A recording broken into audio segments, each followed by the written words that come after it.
తెలంగాణ ప్రభుత్వం Pushpa 2 cinema benefit షోలకు అనుమతి ఇవ్వడం కరెక్ట్ కాదని సిపిఐ నారాయణ ఆరోపించారు. పుష్ప 2 సమాజానికి ఉపయోగపడే సినిమా కాదని, స్మగ్లింగ్, ఎర్రచందనం వంటి వ్యవస్థలను ప్రోత్సహించే విధంగా ఉందని నారాయణ మండిపడ్డారు.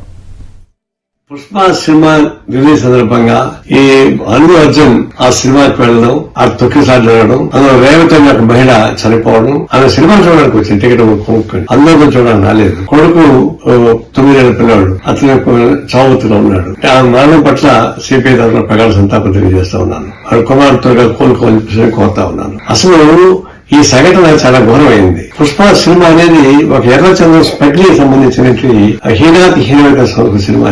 అది సందేశం ఏమి ఇస్తుంది? స్మగ్లింగ్ బాగా చేసుకోమని చెప్పేసి ఇస్తుందా? అలాంటి సినిమాలో అనేక అసహ్యకరమైన సీన్స్ ఉన్నాయి. కూర్చుంటే ఒకసారి, లేస్తే ఒకసారి చెప్పేసి, లేదంటే ఇంకో సినిమా అని.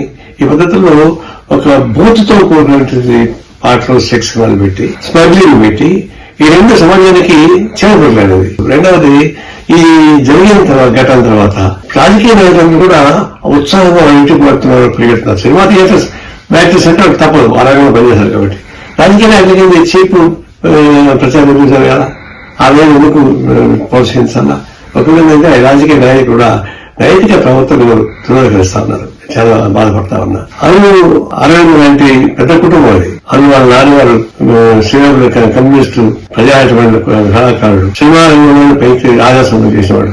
ఆ కుటుంబం ఇట్లాంటి జరిగినప్పుడు వాళ్ళేదో అవమానంగా ఫీల్ అయ్యి దాన్ని ప్రోత్సహించాల్సిన అవసరం లేదు.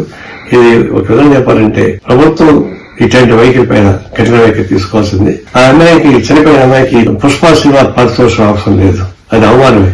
ప్రభుత్వం సహాయం చేయాలి, సభ్య సమాజం సహాయం చేయాలి, ప్రజలకు సహాయం చేయాలి. మేము కూడా అదే కోరుకుంటున్నాం, ఆ విధంగా సహాయం చేస్తాం. ఇలాంటి ఘటనలు జరగకుండా చూస్తున్నాం. ఈ జరిగిన సంఘటనకి విచారం అయితే వస్తా ఉన్నాను.